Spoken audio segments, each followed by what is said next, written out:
بسم اللہ الرحمن الرحیم۔ السلام علیکم ناظرین، آج ہم آپ کو بتائیں گے شادی شدہ اور کنواری لڑکیوں کے غسل کا طریقہ، اسلامی طریقہ بتائیں گے۔ غسل دو طرح کے ہوتے ہیں، ایک وہ جو ہم روزمرہ کی روٹین میں غسل کرتے ہیں، ایک وہ غسل ہوتا ہے جو ناپاکی دور کرنے کے لیے اور باقی حاصل کرنے کے لیے جو غسل کرتے ہیں، کبھی جنابت کی وجہ، کبھی حیض کی وجہ سے اور کبھی نفاس کی وجہ سے۔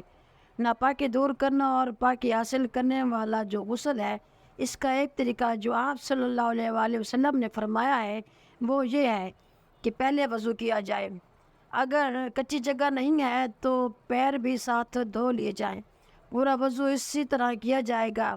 اگر نہانے والی جگہ جو کچی ہے تو پیروں کو آخر میں دھوئیں گے، اس سے پہلے استنجا کرنا ہے، اس کے بعد وضو کرنا ہے۔ اگر جسم پر کوئی ناپاکی لگی ہے، پانی وغیرہ سے نہیں چھوٹتا تو اسے صاف کرنا ضروری ہے۔ اگر نیل پالش لگی ہے تو اسے بھی صاف کرنا ضروری ہے۔ میک اپ لگا ہے تو اسے صاف کرنا ضروری ہے، ورنہ غسل نہیں ہوگا۔ دوسری بات، جب آپ نے استنجا کر لیا، ناپاکی کو دور کر لیا، وضو کرنے کے بعد آپ نے 3 دفعہ اپنے جسم پر پانی بہانا ہے، کوئی عضو خشک نہ رہے۔ 3 بار کلی کرنی ہے، 3 دفعہ ناک میں پانی ڈال کر ناک کے نرم حصے پر پانی ڈال کر صاف کرنا ہے۔